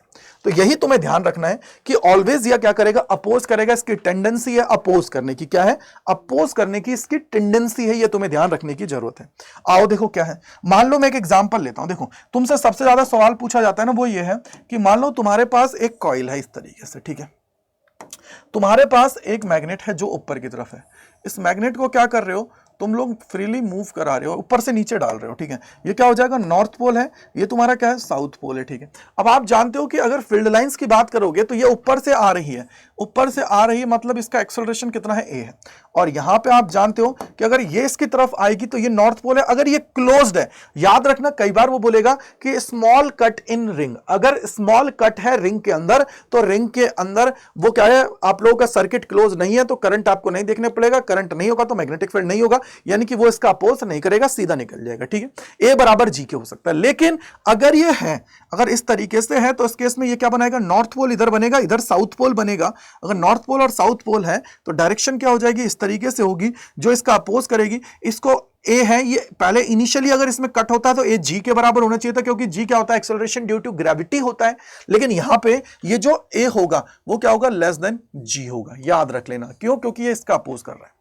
अभी सैंपल पेपर के अंदर भी सवाल आया था कि एक तरफ एयर लिया था, दूसरी तरफ ये लिया था, तो बताओ किसके अंदर फास्ट, किसके अंदर टाइम ज्यादा लगेगा। तो ऑब्वियसली बात है ये इसका अपोज कर रहा है, और दूसरा है यहां पे मैं अगर एयर में इसको छोड़ देता हूं तो भैया एयर में तो सीधा जाएगा, कोई अपोज करने वाला ही नहीं है, तो यहां पे ये इसका अपोज करेगा, ए लेस देन जी होगा। अगर यहां पे कट होता, इसके अंदर अगर स्मॉल कट होता तो उस केस के अंदर यहां पे इसका एक्सेलरेशन किसके बराबर होता, एक्सेलरेशन ड्यू टू ग्रेविटी के बराबर आप सभी का होता। क्यों, क्योंकि अपोज करने वाला कोई चीज वहां पे नहीं होती। समझ आ गया। अब आइए आगे चलते हैं। आगे अगर हम लोग चलते हैं तो अब तुम्हारे पास आ गया है कि भैया EMF induced in a moving जो कंडक्टिंग रॉड है। देखो मूविंग कंडक्टिंग रॉड का मतलब ये होता है कि आपका मैग्नेटिक फील्ड है, मैग्नेटिक फील्ड के अंदर आप क्या कर रहे हो, यहां पे जो आपकी रॉड है उसको मूव करा रहे हो। अब रॉड को जब मूव कराओगे तो रॉड के ऊपर क्या होगा, मैग्नेटिक फील्ड भी फोर्स लगाएगा। अगर मैग्नेटिक फील्ड इलेक्ट्रॉन के ऊपर फोर्स लगाएगा, और इलेक्ट्रॉन के ऊपर देखो आप जानते हो कि अगर मैं यहां पे कहता हूं कि मैग्नेटिक फील्ड की बात कर रहे हो, बोला मैग्नेटिक फील्ड बाहर की तरफ है, ठीक है, मैग्नेटिक फील्ड क्या है, बाहर की तरफ है। v वेलोसिटी से अगर इधर आपकी रॉड मूव कर रही है तो इस पे फोर्स किधर लगेगा, नीचे की तरफ, तो इलेक्ट्रॉन्स पे नीचे की तरफ फोर्स लगेगा। ऊपर से नीचे इलेक्ट्रॉन्स आएंगे तो ऊपर क्या होगा, प्लस, यानी कि खाली जगह हो जाएगी, और नीचे माइनस हो गया, तो ऊपर प्लस नीचे माइनस, उस केस के अंदर पोटेंशियल डिफरेंस हो जाएगा। और जब पोटेंशियल डिफरेंस हो जाएगा तो उस केस के अंदर वहां पे पोटेंशियल होगा, यानी कि एक इलेक्ट्रिक फील्ड भी आपको देखने को मिलेगा। और इलेक्ट्रिक फील्ड क्या करता है, नेगेटिव चार्ज जो होता है उस पर अपनी अपोजिट डायरेक्शन में फोर्स लगाएगा। और ये कब तक फोर्स लगेंगे दोनों, जब तक कि तुम्हारा इलेक्ट्रोस्टैटिक फोर्स है वो किसके बराबर ना हो जाए, मैग्नेटिक फील्ड के बराबर ना हो जाए। ये तुम्हारा केस चलेगा। यानी कि यहां पे क्या हो जाएगा, E इज इक्वल टू क्या हो जाता है बेटा, force due to magnetic field है। अब इलेक्ट्रॉन्स के ऊपर लग रहा है तो ये हो जाएगा EVB, ठीक है। यहां से ये कट गया, V इज इक्वल टू अगर E/B लिखते हो तो ये तुम्हारा कहलाता है बेटा वेलोसिटी सेलेक्टर। इसको क्या कह देते हो, इसको कह देते हो तुम लोग वेलोसिटी सेलेक्टर, आप सभी इसको कह देते हो। तो ये तुम्हारा हो जाता है वेलोसिटी सेलेक्टर, ठीक है बेटा, इसको बोल दिया जाता है वेलोसिटी सेलेक्टर। अब मेरी बात और सुनो सर, अगर मैं यहां पे बोलूं E is equal to VB है, और ये क्या है, V क्या है, वेलोसिटी है, B क्या है, मैग्नेटिक फील्ड है। अब आप मुझे बताइए थोड़ा सा दिमाग लगा के, आप जानते हो कि इंड्यूस्ड EMF की बात करोगे इसके अंदर कितना होगा। देखो अगर ये E is equal to VB है, ठीक है जी, ओके है। और आप जानते हो अगर E की बात करोगे इलेक्ट्रिक फील्ड है, E है, ये तुम्हारा क्या है, V है। अगर मैं इस E की बात करता हूं तो E इज इक्वल टू क्या हो जाएगा, E इज इक्वल टू होता है V/L, यानी कि पोटेंशियल डिवाइडेड बाय लेंथ। तो V बराबर किसके, E की अगर बात करोगे तो यहां पे क्या हो जाएगा, E इज इक्वल टू क्या हो जाएगा, ये तो यहां पे रखोगे तो V/L इज इक्वल टू क्या हो जाएगा, BV, और यहां पे क्या हो जाएगा, V is equal to BLV आप सभी का हो जाएगा। BLV क्या हो जाएगा, BLV आप सभी का हो जाएगा। क्या हो जाएगा, BLV आप सभी का हो जाएगा। लेकिन सबसे बड़ी बात जो है ना बेटा वो ये है कि ये जो आपका अगर इंटरनल रेजिस्टेंस एब्सेंट है तो ये जो आपका पोटेंशियल है ये किसके बराबर होगा, ये बराबर होता है EMF के। तो EMF इज इक्वल टू क्या हो जाएगा, BLV। तो यही तुम्हारा क्या होता है, इंड्यूस्ड EMF होता है। इसको बोलते हैं इंड्यूस्ड EMF, ठीक है, इंड्यूस्ड EMF। तो ये कितना हो जाता है, BLV। तो E is equal to BLV, ये V जो होता है ना स्मॉल वाला, इसको बोलते हैं वेलोसिटी। ये तुम्हारी क्या हो जाती है, वेलोसिटी। अब मेरे भाई मेरे को बताओ, करंट निकाल सकते हो, करंट इजीली निकाल सकते हो। अगर मैं यहां पे करंट की बात करूंगा तो करंट क्या निकाल सकते हो, क्योंकि देखो E is equal to BLV आप सभी का आया है। BLV मतलब मैग्नेटिक फील्ड, लेंथ और वेलोसिटी की बात है। अगर मैं यहां पे I की बात करूंगा तो I इज इक्वल टू क्या हो जाएगा, E/R है, और E/R है तो ये कितना हो जाएगा, बोला sir BLV divided by R आप सभी का हो जाएगा। अगर मैं फोर्स की बात करता हूं, तुम्हारे पास L लेंथ का वायर है, I करंट फ्लो हो रहा है, तो ILB आप सभी का हो जाता है। ILB है तो I की जगह रखोगे तो ये हो जाएगा भैया B square L square V divided by R आप सभी का हो जाता है। तो ये तुम्हारे पास फोर्स हो गया, B square L square V divided by R। और अगर मैं यहाँ पे पावर की बात करता हूं तो तुम पावर भी निकाल सकते हो। पावर इज इक्वल टू क्या होती है, अगर मैं पावर इज इक्वल टू बात करूंगा तो वो हो जाती है I स्क्वायर R। तो I स्क्वायर R करोगे तो ये हो जाएगा B square L square V square divided by R square into में क्या हो जाएगा R। एक आर से एक आर गया तो ये क्या हो जाएगा, बोलो sir, B square L square V square divided by R. तो ये तुम्हारी क्या हो जाती है बेटा, पावर। इसको बोल देते हो तुम लोग पावर। अब मेरी बात सुनो ढंग से, देखो ये तो तब था जब तुम लीनियर मोशन कर रहे हो, रेक्टिलिनियर मोशन कर रहे हो, सीधी डायरेक्शन में आगे जा रहे हो। लेकिन कल को ये भी तो हो सकता है ना कि सर अगर मैं इसकी एक एंड को, जो तुम्हारे पास ये रॉड है, इस रॉड की अगर मैं बात करूंगा तो इसका एक एंड को फिक्स करके, इसको फिक्स करके मैं इसको रोटेशन भी तो करा सकता हूं ना ओमेगा वेलोसिटी से। मैं क्या कर सकता हूं, इसको पकड़ूंगा मूव कराऊंगा, इसको पकड़ूंगा मूव कराऊंगा। तो आप ये बोलोगे कि इसकी जो ये लेंथ है ना किसके बराबर होगी, ये इसकी जो लेंथ है ना ये रेडियस के बराबर होगी। क्या होगी, इसकी जो ये लेंथ है ये किसके बराबर होती है, रेडियस के बराबर है। तो रोटेशन के केस में आप यहां पे बोलोगे क्या हो जाएगा, अगर रोटेशन के केस में अगर आप यहां पे बात करोगे तो ई जो आप सभी का हो जाता है, ई इज इक्वल टू हो जाता है half B omega L square बोल दीजिए या आर स्क्वायर, जो भी है वो आप लोग यहां पे इसको बोल सकते हो। तो एल एक्चुअली में किसके बराबर है, लेंथ है, और लेंथ किसके बराबर है, एक तरीके से तुम इसकी रेडियस की कंफर्म आप लोग ये कर सकते हो। अगर ये रोटेट कर रहा है तो ये क्या हो जाएगा, E is equal to half B omega L square आप सभी का हो जाता है। इसके बाद में अब आते हैं आपके सेल्फ इंडक्टेंस और म्यूचुअल इंडक्टेंस, जिसको हम लोग समझने की कोशिश करते हैं। देखो सेल्फ इंडक्टेंस सीधा सिंपल है कि सर खुद में खुद की वजह से जो आप सभी का हो रहा है उसकी बात हम लोग यहां पे कर रहे हैं। जैसे एग्जांपल के लिए आप सभी जानते हो कि घर के अंदर आप लोगों ने स्विचेस देखे होंगे, आप स्विच को ऑन करते हो, क्या सडनली डायरेक्ट जो करंट होता है जी 5 पहुंच जाता है, नहीं, क्या होता है सर 0 से 1 होता है, 2 होता है, 3 होता है, 4 होता है, 5 होता है, तब जाके होता है। इस तरीके से मूव करता है। और अगर इसी तरीके से अगर इसमें चेंज आ रहा है तो आप जानते हो कि जब पहले कॉइल से करंट फ्लो होगा तो उस केस के अंदर उससे एसोसिएट जो फ्लक्स है, वो जो मैग्नेटिक फील्ड होगा वो चेंज होगा तो सामने वाले से होके जब फील्ड लाइंस होके गुजरेंगे तो वहां पे आपको क्या देखने को मिलेगा, चेंज देखने को मिलेगा।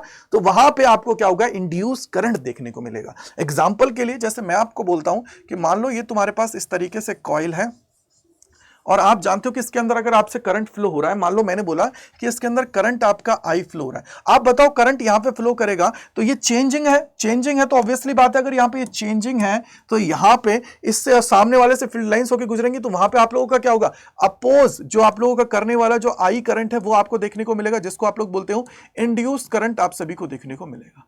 तो ये होता है इंड्यूस्ड करंट। तो देखो इंड्यूस्ड करंट बेसिकली यहां पे जो आपको देखने को मिल रहा है ना वो देखने को मिल रहा है जब आपकी करंट की वैल्यू है चेंज हो रही है। जैसे अगर आप लोग स्टार्ट करते हो तो करंट की वैल्यू क्या होती है, बोलो सर स्टार्टिंग में करंट की वैल्यू 0 से 1 होती है, 2 होती है, 3 होती है, 4 होती है, 5 होती है, तब जाके ये कांस्टेंट होती है। या फिर मैं अगर बात करूं जब आप लोग इसको ऑफ करोगे तो क्या होता है, बोलो सर ऑफ के केस में क्या होता है, 5 होता है, 4 होता है, 3 होता है, 2 होता है, 1 होता है। और ये क्या होता है, जब ये कम होने लगेगा ना तो ये इसका साथ देने करेगा, यानी कि अपने आप को अलाइन करेगा उसकी डायरेक्शन के अंदर ही, अपने आप को क्या करेगा, अलाइन करेगा उसी की डायरेक्शन के अंदर। ये आप सभी को ध्यान रखने की जरूरत है जिससे आपको पता लगेगा। आई होप आप लोग इसको समझ रहे हैं।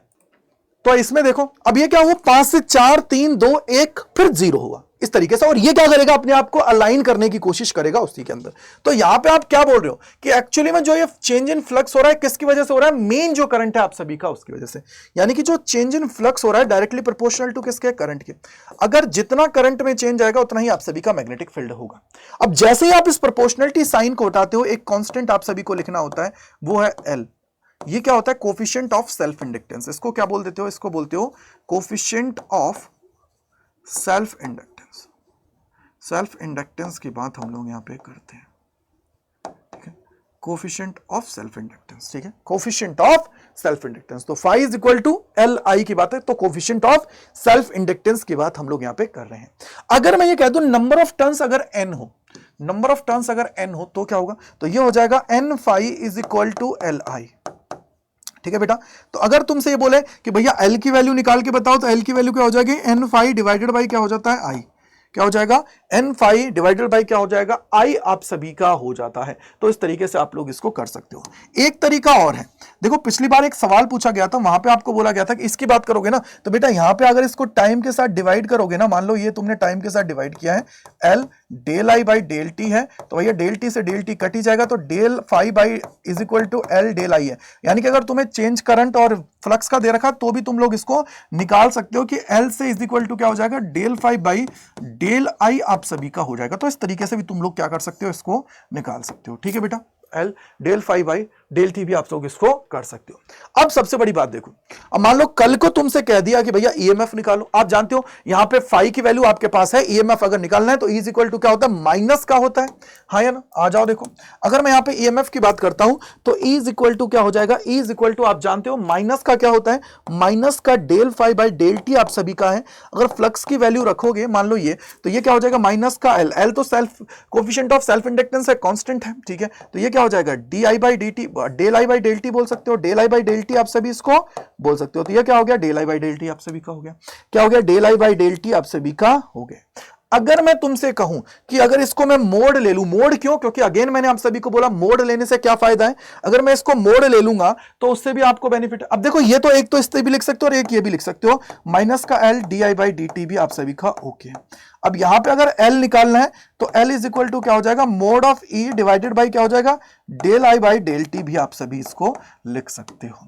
तो ये तुम्हारा होता है पूरा का पूरा सेल्फ इंडक्टेंस। अब देखो जैसे सेल्फ इंडक्टेंस है वैसे ही आप लोग म्यूचुअल इंडक्टेंस निकाल सकते हो। क्यों, क्योंकि सर यहां पे एल की जगह सिर्फ एम आ जाता है और वहां पे क्या होता है, दो कॉइल्स आप सभी की होती हैं। तो चलिए उसको भी देख लेते हैं और जानने की कोशिश करते हैं जिससे आप सभी को बेनिफिट हो, आप लोग चीजों को बहुत आसानी से कर पाए। चलिए अगर मैं यहां पे बोलूं कि देखो, अब मैं यहां पे बोलूं कि सेल्फ इंडक्टेंस ऑफ सॉलिनॉइड जो आप सभी का है वो कितना होगा। अगर सेल्फ इंडक्टेंस ऑफ सॉलिनॉइड की बात करोगे तो कितना होता है बेटा, देखो सॉलिनॉइड है तो मैग्नेटिक फील्ड होगा, आप जानते हो सॉलिनॉइड के लिए मैग्नेटिक फील्ड कितना होता है, B is equal to mu naught N I आप सभी का होता है, बोलो हाँ है ना, बिल्कुल ठीक है, और एन आई होता है। और आप जानते हो फ्लक्स क्या होता है, बोलो flux is equal to L I बराबर होता है अगर सेल्फ इंडक्टेंस की बात कर रहे हो। और ये फाई क्या होता है, बोलो सर बी ए आप सभी का हो जाएगा, क्या हो जाएगा, बी ए आप सभी का हो जाता है। और अगर एन नंबर ऑफ टर्न्स अगर आपको दे रखे हैं तो ये हो जाएगा एन बी ए आप सभी का हो गया और एल आई के बराबर। यहां से आप लोग लिखोगे एन हो गया, बी की बात करोगे तो म्यू नॉट एन आपका हो गया, आई हो गया आई आई और ए आपका हो गया is equal to L I.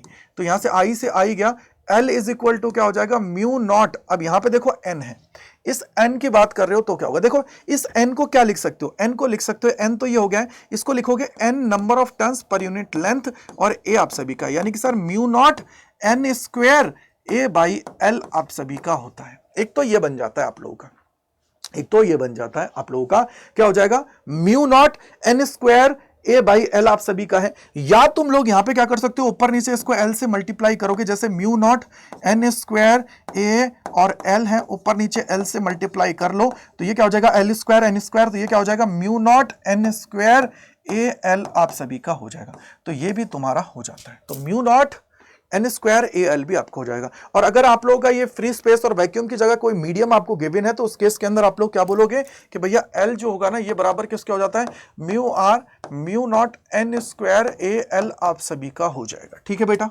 Clear है नहीं है, जल्दी से एक बार मुझे बता दो, क्लियर है नहीं है, जल्दी से एक बार मुझे बता दीजिए। आई होप आप लोग इसको समझ गए हैं जिससे आपको चीजें समझ में आ जाए। तो यह होता है mu R mu naught N square A by L आप सभी का होता है। अब बात कर लेते हैं सेल्फ इंडक्टेंस की। सेल्फ इंडक्टेंस के बाद में म्यूचुअल इंडक्टेंस की आ जाए। देखो म्यूचुअल इंडक्टेंस के अंदर क्या होता है कि एक कॉइल की वजह से दूसरी कॉइल के अंदर चेंज देखने को मिलता है। जैसे एक एग्जांपल लेता हूं, देखो ये रहा, मान लो है टू स्टेशनरी कॉइल्स हैं, देखो ये रहा। अब ये जो तुम्हारे पास है कॉइल्स, अभी मैंने क्या किया है, इसके अंदर करंट फ्लो नहीं कराया। पहली बात तो देखो मैंने करंट फ्लो नहीं कराया, अगर मैं करंट फ्लो कराऊंगा तो आप जानते हो अगेन जो करंट की वैल्यू है 0 से 1 2 3 4 5 आपकी होगी और उसके बाद में आप सभी को यहां पे चेंजेस देखने को मिलेगा। देखो अगेन इसको क्लोज किया, तो देखो आपको सडनली चेंज देखने को मिला था। अब ये कांस्टेंट हो गया तो नहीं है, हटाऊंगा तो यहां पे चेंज देखने को मिलेगा, लगाऊंगा तो चेंज देखने को मिलेगा, हटाऊंगा तो देखने को मिलेगा, लगाऊंगा तो देखने को मिलेगा, हटाऊंगा तो देखने को मिलेगा, और लगाऊंगा फिर देखने को मिलेगा। यानी कि कहीं ना कहीं यहां पे यही है कि जब एक के अंदर चेंज की वजह से दूसरे के अंदर आप सभी को चीजें देखने को मिल रही हैं। जैसे एग्जांपल के लिए अब आप बोलोगे कि सर मान लो मैं ये कहता हूं कि मेरे पास एक कॉइल ये है, ठीक है, एक कॉइल ये है। अब इसको तुमने किससे जोड़ रखा है? सोर्स से जोड़ रखा है। मान लो मैंने ये सोर्स से कनेक्ट कर दिया है। अगर ये सोर्स से कनेक्टेड है, ये तुमने इसके साथ जोड़ रखा है, ठीक है बेटा।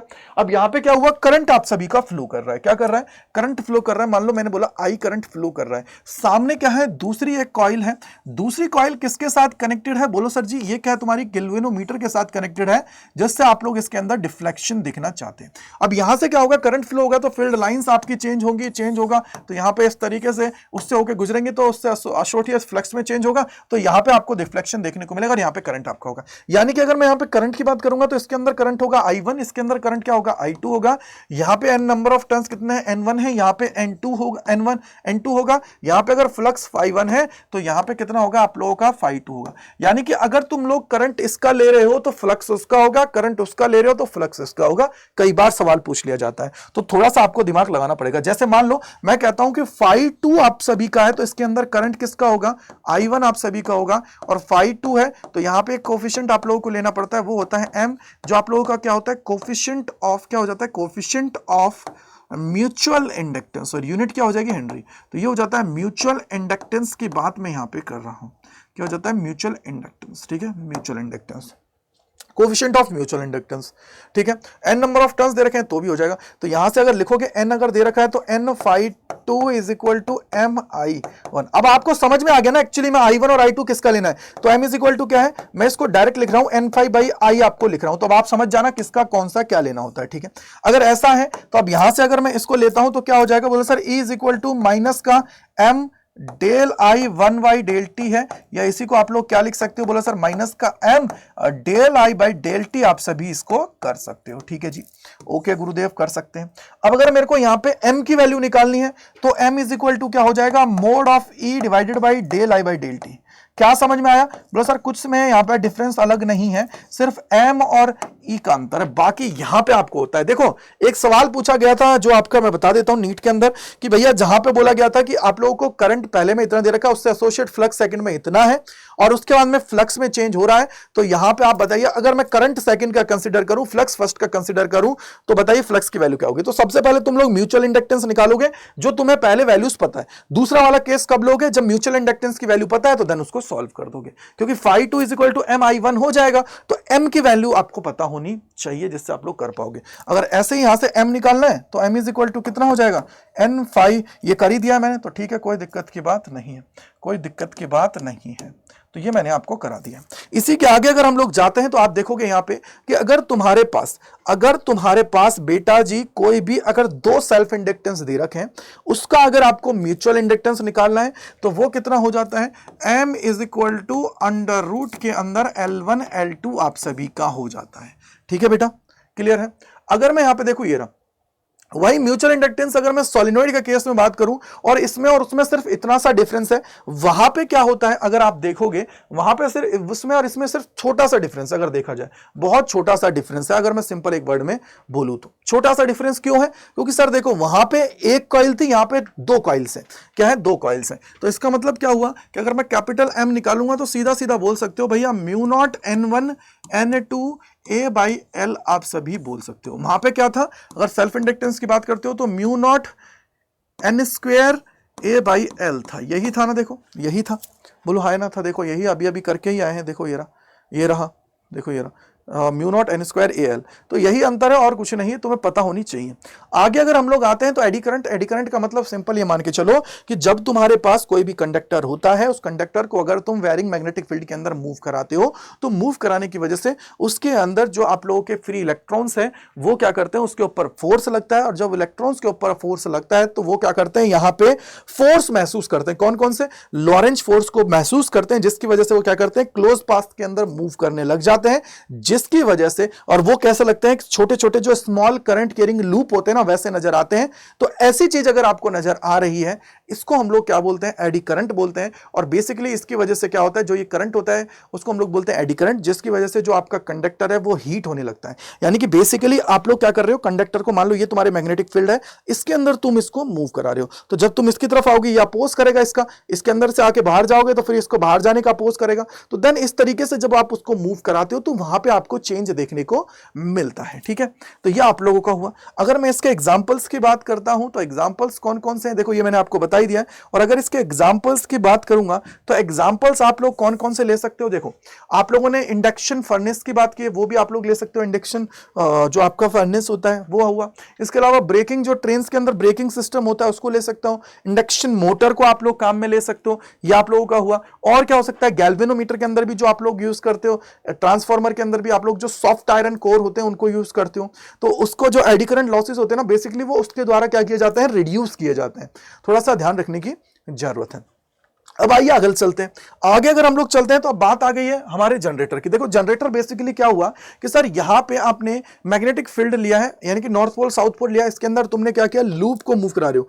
तो लूप अगर हम मूव करेगा तो मूव करने की वजह से तुम्हारा क्या होता है कि जो मैकेनिकल एनर्जी है उसको हम लोग कन्वर्ट कर रहे हैं इलेक्ट्रिकल एनर्जी के अंदर। और ये जो फिनोमिना आप सभी को होता है जिसके ऊपर ये बेस्ड होता है वो आप लोगों का होता है इलेक्ट्रोमैग्नेटिक इंडक्शन। अब आप जानते हो कि यहां पे अगर ये रोटेट करेगा तो जिस टाइम पे तुम्हारा फ्लक्स मैक्सिमम होगा ना, उस टाइम पे हमारा ईएमएफ जो है ना वो कितना होगा, 0 होगा। ठीक है, याद रख लेना। एग्जांपल के लिए अगर आप लोग फाई की बात करोगे, यहां पे फाई क्या होता है, बोला भैया बी ए कॉस थीटा आप सभी का होता है। थीटा को हम लोग क्या लिख सकते हैं, बोला sir B A cos omega T, आप सभी इसको लिख सकते हो ओमेगा टी। और एन नंबर ऑफ टर्न्स है तो N B A cos omega T आप सभी इसको लिख सकते हो।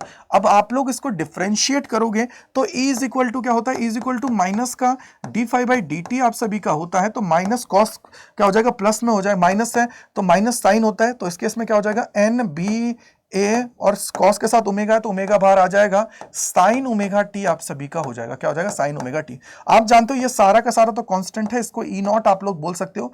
तो E is equal to E naught sine omega T आप सभी का हो जाता है। ई नॉट को बोलते हैं हम लोग पीक ईएमएफ, क्या बोल देते हो, इसको आप लोग बोल देते हो पीक ईएमएफ आप लोग बोल सकते हो, और क्या बोल सकते हो, मैक्सिमम वैल्यू आप लोग इसको बोल देते हो। तो ये तुम्हारी क्या होती है, मैक्सिमम वैल्यू आप सभी की हो जाती है। इसको आप लोग बोल देते हो मैक्सिमम वैल्यू या पीक वैल्यू आप लोग इसको कह देते हो। तो पीक वैल्यू या मैक्सिमम वैल्यू आप लोग इसको कह देते हो।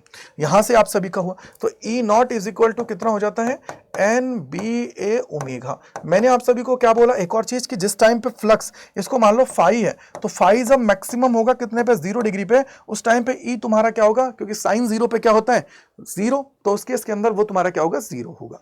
समझ आ गया। अब कुछ सवाल कर लेते हैं जिससे आपका कॉन्फिडेंस इंक्रीज होगा और आप लोग चीजों को बहुत आसानी से कर पाएंगे। तो पहला सवाल आपकी स्क्रीन के सामने है, ये पढ़ो। बोला क्या कि the magnetic flux linked with the coil of n number of turns, area of cross sectional area A held with its plane parallel to the field. अगर प्लेन पैरेलल है, मैंने आपको क्या बोला, plane parallel to magnetic field है, तो उस case के अंदर एंगल कितना बनेगा, 90 डिग्री, सीधा सीधा 0। ये होता है तुम्हारा ऑब्जर्वेशन। अगर आपको याद हो फ्लक्स, तो भैया बी ए कॉस कितना हो जाएगा, 90 डिग्री, सीधा सीधा कितना हो जाएगा, 0। इसको ही तो बोलते हैं ऑब्जर्वेशन। अगला सवाल, अगले सवाल में बोला गया है क्या, स्क्वायर, क्या बोला गया है कि square of the side X metre lies in the X Y plane in a region. तो एक्स वाई प्लेन रीजन में है, तो देखो आओ, सबसे पहले आप बोलोगे कि अगर ये तुम्हारा वाई रीजन है तो ये तुम्हारा क्या होगा, एक्स रीजन होगा। इसके अंदर तुमने क्या कर रखा है, एक स्क्वायर को रख रखा है। तो अगर तुमने एक स्क्वायर को इसके अंदर रख रखा है बेटा, ये लो, एक स्क्वायर को रख रखा है, तो इसके बाद में आप जानते हो कि अगर ये तुम्हारी मैग्नेटिक फील्ड की डायरेक्शन की बात करोगे तो यहाँ पे मैग्नेटिक फील्ड की डायरेक्शन आप सभी को दे रखी है, क्या दे रखी है, बोला sir B naught 3i cap plus 4j cap plus 5k cap और टेस्ला है। अब आप मुझे बताइए, यहां पे बोला गया कि बी नॉट तुम्हारा कांस्टेंट है, तो magnitude of flux passing through the square बताओ, फ्लक्स क्या होगा। अब आप बताओ कि अगर इसकी डायरेक्शन x मीटर है और यहां पे तुम्हारा ये y है, ये तुम्हारा x है। अब आप जानोगे कि यार देखो इसका एरिया वेक्टर क्या होगा, perpendicular to the surface. Area vector क्या होगा, perpendicular to the surface. X के अंदर आई कैप होता है, वाई के अंदर जे कैप होता है, तो ऑब्वियसली बात है एरिया वेक्टर किसके अंदर होगा, जेड एक्सिस के अंदर, जहां पे आप लोग क्या लिखोगे, के कैप के साथ, तो एरिया। और एरिया क्या होगा, एरिया की अगर बात करोगे तो एक्स स्क्वायर आप सभी का होगा, के कैप आप लोगों का एरिया वेक्टर आप सभी का होगा। क्यों, क्योंकि आप जानते हो ना, ए की पोजीशन की बात करोगे यानी कि unit vector is equal to A का vector divided by mod of A का वेक्टर, आप सभी इसको कर देते हो। ठीक है बेटा, ओके सर। तो यहां से आप जानोगे कि भैया फ्लक्स इज इक्वल टू क्या होता है, बी का वेक्टर डॉट ए का वेक्टर आप सभी का है। तो बी का वेक्टर कितना हो जाएगा भैया, बी नॉट, ये तुम्हारा हो जाएगा 3 आई कैप प्लस 4 जे कैप प्लस में 5 के कैप, और यहां पे डॉट ए का वेक्टर यानी कि एक्स स्क्वायर के कैप।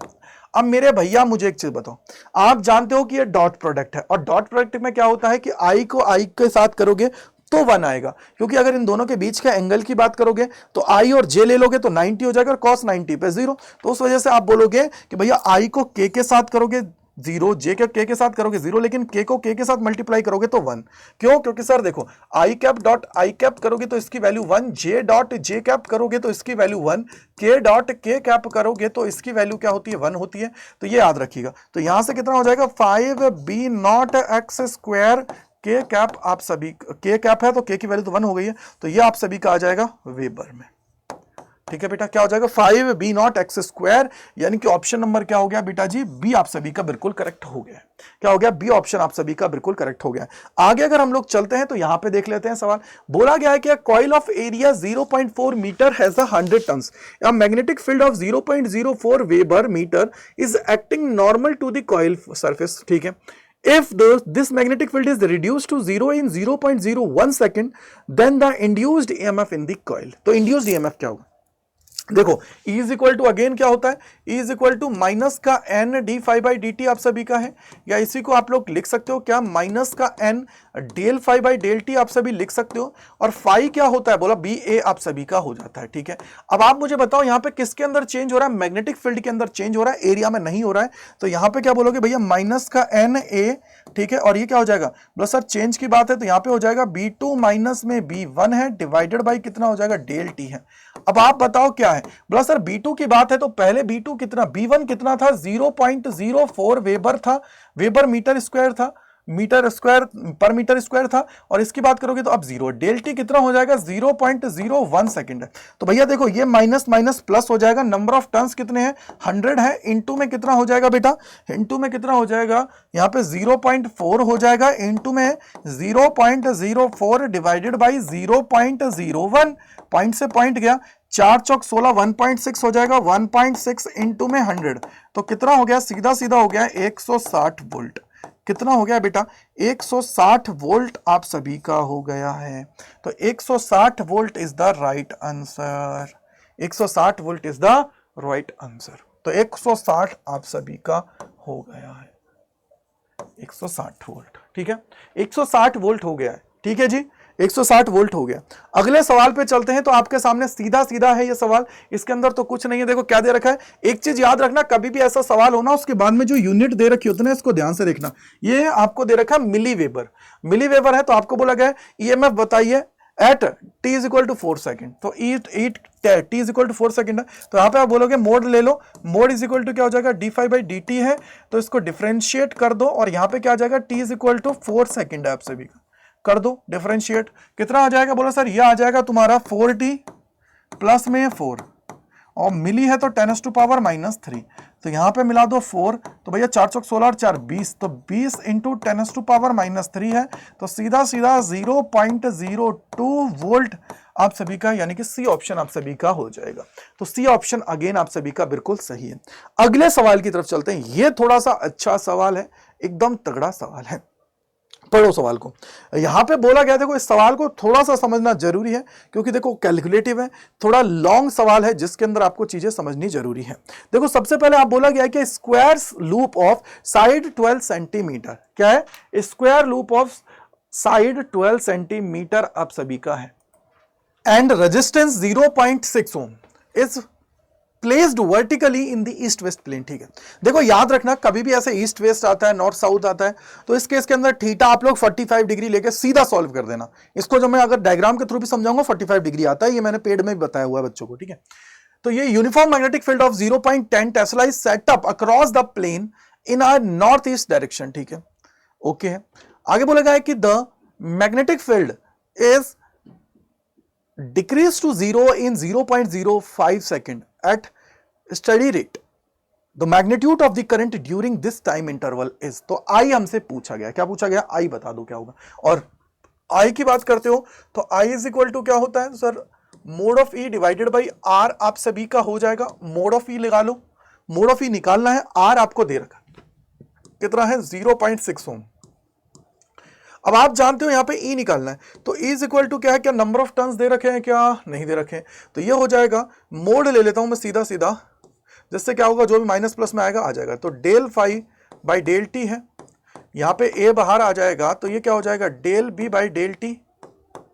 ठीक है बेटा, del B by del t, तो इसको क्या लिखोगे B2 माइनस B1 आप सभी का होगा। और अगर ये मोड में है तो भैया मोड में लेके चल ही रहे हो। ठीक है, तो B2 तो आप जानते हो, यहां पे सीधा इसने बोला 0 है, तो ये तो 0 हो जाएगा। B1 हमें निकालना है, तो B1 इज इक्वल टू कितना होगा, B1 कैसे निकालोगे वो निकालना है। अब देखो यहाँ पे फ्लक्स है, देखो यहाँ पे आपको B बोला है, एक काम कर सकते हैं इसको फ्लक्स के साथ ही ले जाओ, तो यहाँ पे क्या बोलोगे, मोड ऑफ φ2 माइनस φ1 है, ठीक है, डिवाइडेड बाई डेल टी है, क्योंकि एरिया नहीं दे रखा है ना, साइड दे रखे। ठीक है, अब यहां से आप जानते हो कि भैया B2 0 है तो फ्लक्स 0 हो जाएगा। ठीक है, φ1 की बात करोगे तो क्या आ जाएगा, बोला φ1 इज इक्वल टू आ जाएगा N1 B1 और A आप सभी का हो जाएगा, A आपका है। और cos थीटा की बात आप लोग यहाँ पे कर रहे हो, तो cos थीटा cos 45 डिग्री आप सभी का सीधा है। यहाँ पे N1 कितना हो जाएगा, नंबर ऑफ टर्न्स दे रखा है क्या, कहीं नहीं दे रखा है, तो 1 ले लो, नहीं दे रखा होता है 1 लेके सीधा सॉल्व कर दो। 1 इंटू मैग्नेटिक फील्ड कितना दे रखा है भैया 0.1 दे रखा है टेस्ला, इंटू में एरिया, एरिया क्या होता है आपका जो स्क्वायर है, स्क्वायर का क्या होता है साइड स्क्वायर होता है, साइड स्क्वायर होगा, तो साइड स्क्वायर है तो इसको लिख सकते हो 12 इंटू 10⁻⁻2 का क्या हो जाएगा बेटा जी स्क्वायर। ठीक है, ये आपके सामने आ गया। इंटू में क्या हो जाएगा cos 45 डिग्री यानी कि 1/√2। इसको आप लोग जब सॉल्व करोगे तो सॉल्व करने के बाद इसके अंदर आप सभी को देखने को मिलेगा कि ये कितना आएगा, लगभग 9.9 इंटू 10⁻⁻4 आप सभी का देखने को मिलेगा वेबर। कितना हो जाएगा 9.9 इंटू 10⁻⁻4 वेबर। तो यहां पे रख दो, तो कितना आ जाएगा 9.9 into 10⁻⁻4 weber divided by del t कितना है, टाइम इंटरवल कितना दे रखा है 0.6 है, इसको उठा के यहां ले आओ, कितना आ जाएगा बोला सर 9.9 इंटू 10⁻⁻4 है डिवाइडेड बाई 0.6 इंटू में 0.6, एक पॉइंट से एक पॉइंट हटाओगे तो अब कितना आ जाएगा बोलो सर 99 डिवाइडेड बाई 0.6 है इंटू 10⁻⁻4 है, पॉइंट हटा दो 60 हो जाएगा, तो 990 डिवाइडेड बाई 6 इंटू 10⁻⁻4, तो कितना हो सकता है यार, कितना हो सकता है, देखो 3 से काटोगे तो 3 3 3 0, 3 दूनी 6 2, तो इसको काटोगे कितना आ जाएगा बोलो सर 330 है, 15 दूनी 30 और 15 15 दूनी 30, कितना हो सकता है, कैसा हो सकता है 15 दूनी 30 है, कितना हो सकता है थोड़ा सोचो, या कुछ और हो सकता है, देखो 2 है 16 दूनी 32, या कुछ और हो गया, रुको रुको कहीं कुछ और तो मल्टीप्लाई नहीं हो गया ना, 390 है,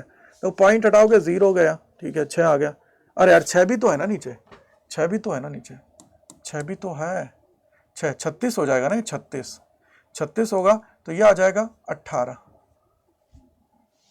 नहीं 3 है ना 36 12 दूना 24 12 36, 3 से कम होंगे तो 2.67 इंटू 10⁻⁻3 के आसपास आप सभी का आएगा। ठीक है बेटा, तो 2.67 इंटू 10⁻⁻3। ठीक है, आगे चलते हैं और आगे थोड़ा सा देख लेते हैं। आगे सवाल जो है ये आपको बहुत सिंपल सा दे रखा है, इसको कर लीजिए फटाफट से, बहुत सिंपल सा दे रखा है। क्या बोला गया है, रेक्टेंगुलर कॉइल है, सेम टू सेम है बेटा, मैग्नीट्यूड ऑफ इंड्यूस्ड ईएमएफ, तो सीधा सीधा सवाल कर लीजिएगा होमवर्क में ये। और इसके बाद में ये देखो, ये तो मैंने आप सभी को सीधा बता दिया था, पहले बता दिया था, क्या होगा बोलो सर एक क्लोज्ड रिंग है, बात खत्म, लेस देन जी, ये लो, देखते ही बिना देखे ही मैंने आपको बता दिया लेस देन जी आपका आएगा, क्यों, क्योंकि ये मैंने ऑलरेडी आपको एक्सप्लेन किया है डिटेल में। आगे चलेंगे, आगे आप सभी को ये दे रखा है क्या, रेक्टेंगुलर कॉइल की बात की गई है, पढ़ो इसको, क्या दे रखा है, बोला sir rectangular loop of the side 6 centimetre and 2 centimetre with a small cut is moving out of the region of uniform magnetic field of magnitude 0.4 Tesla, directed normally to the coil loop. The voltage developed across the cut if velocity of loop is इतना है, तो then the direction. तो देखो E is equal to क्या होता है BLV, ठीक है, ये तो आपको पता ही है. तो B की वैल्यू कितनी दे रखी है 0.4 है, L कितना दे रखा है लॉन्ग साइड के लिए बोला है यानी कि 6 सेंटीमीटर है, और वेलोसिटी कितनी दे रखी है 2 दे रखी है, तो 2 × 10⁻⁴ है. तो कितना आ जाएगा, देखो इसको पॉइंट हटाओगे तो पॉइंट हटाओगे तो यहाँ पे 10⁻1 प्लस और कर दो, -1 और कर दो, ठीक है. तो यहाँ पे कितना 2 दूनी, देखो 2 चौक 8, 8 छिंग 48, तो 48 × 10⁻⁷ हो गया, -7 हो रहा है ना, रुको 2 होगा ना, कितना हो गया, हाँ 2 होगा ना, 2 है, ये 2 है, ठीक है, -7 नहीं 2, तो ये हो जाएगा 10⁻⁵, तो सीधा 4.8 × 10⁻⁴ वोल्ट. ठीक है बेटा, ये तुम्हारे पास आ गया, बी ऑप्शन आ गया. अगला सवाल है ये. अब देखो यहां पे रोटेशन से रिलेटेड है, सीधा मैंने कैसे देखा, रोटेट बोल दिया, बस मेरा काम बन गया कि रोटेशन है, बाकी काम हो गया. रोटेशन के लिए एक ही फॉर्मूला मैंने आपको बताया था, क्या होता है, E = ½ BωL².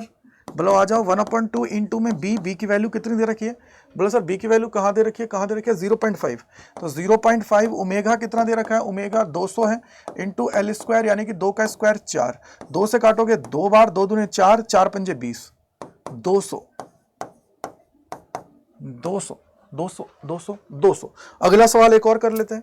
ये सवाल है, ये मैंने आपको बताया था कि भैया एक का फ्लक्स यूज करोगे दूसरे के अंदर और दूसरे का फ्लक्स यूज करोगे पहले के अंदर. वो कहानी आप सभी के सामने है जिससे आप यूज करोगे. देखो बोला गया है, 2 coil A and B are separated by the certain distance if a current of 4 ampere flowing through A. अगर A का करंट यानी कि IA बोल दूं तो A के अंदर कितना करंट फ्लो हो रहा है, 4 ampere. Then a magnetic flux of 10⁻³ weber passing through B. तो फ्लक्स कितना है, सेकंड का फ्लक्स है बेटा 10⁻³ वेबर. ठीक है, आगे बोला गया है, if no current passing through A, अगर करंट ए के थ्रू नहीं आ रहा है कुछ भी, तो देन करंट ऑफ क्या है, passing through A, if no current passing through A and current of 2 ampere passing through B. Current अगर 2 एम्पियर का सेकंड में है तो भैया फ्लक्स बताओ इसके अंदर क्या होगा. तो भैया वही कहानी है पूरी की पूरी. आओ ऊपर वाले से म्यूचुअल इंडक्टेंस की वैल्यू निकाल लो, क्योंकि ये क्या हो जाएगा, φ यानी कि 10⁻⁵ निकालोगे, क्योंकि देखो आप जानते हो ना करंट क्या था, अगर आपको याद हो, ये क्या हो गया बेटे, हाँ देखो φ = क्या होता है, अगर आपको याद करोगे तो MI आपका था, तो M = क्या है, φ/I. तो ये म्यूचुअल इंडक्टेंस निकालो, तो 10⁻³ डिवाइडेड बाई 4 है, तो सीधा 0.25 इंटू 10⁻⁻3. ठीक है, या इसी को लिख सकते हो, ये आ गया. ठीक है, ये आ गया हेनरी के अंदर.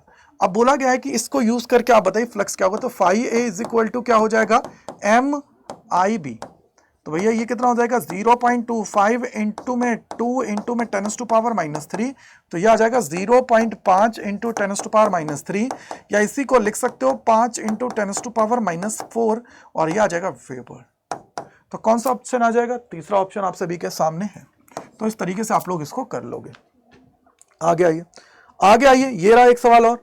तो ये तो नॉर्मली है, देखो ये रहा, करोगे इसके अंदर क्या है, बोला सर यहाँ पे बोला गया कि pair of adjacent coil has the mutual inductance इतना दे रखा है. अगर म्यूचुअल इंडक्टेंस की बात करोगे कितना दे रखा है, 2.5 हेनरी दे रखा है. ठीक है बेटा, आगे बोला गया है कि if the current in the one coil is change from 0 to 40 ampere, यानी कि I1 अगर तुम्हारा 0 है तो I2 कितना है बेटा, 40 एम्पियर है. ठीक है बेटा, ओके है सर. और कितना टाइम लिया है, डेल टी की बात करोगे तो 0.8 सेकंड आप सही ने लिया है. तो बोला गया कि change in flux linked with other coil is, बताओ. तो change in flux linked with other coil याद है आपको, एक डेल टी का कोई यूज ही नहीं होगा. बोलो sir del φ = M del I. याद करो, मैंने आपको पहले बोला था कि इस तरीके से सवाल पूछा जाएगा. तो 2.5 इंटू चेंज कितना आ जाएगा, 40. तो भैया 25 × 4 सीधा 100 आप सभी के पास आ जाएगा वेबर. 100 वेबर आप सभी के सामने आ जाएगा. तो 100 weber is the right answer regarding this. चलो आओ. हो गया। तो आई होप आपको समझ में आ गया। दूसरी चीज देखो, आपको पता है कि साइंस अड्डा पे ऑलरेडी मैंने इतना सारा आप सभी के लिए करा दिया, वन शॉट हर एक टाइप का, हर एक चैप्टर का। तो आप देखेंगे, खुद देखेंगे कि देखो ऑलमोस्ट 3.5 घंटा, ऑलमोस्ट 2.5 घंटा, ऑलमोस्ट 2.5 घंटा, ऑलमोस्ट 2 घंटे से ज्यादा, ऑलमोस्ट 1.5 घंटा। तो इस तरीके से मैं आपको करा रहा हूं कि डिटेल में आप सभी चीजों को कर पाए। तो आप इसको कर लीजिएगा।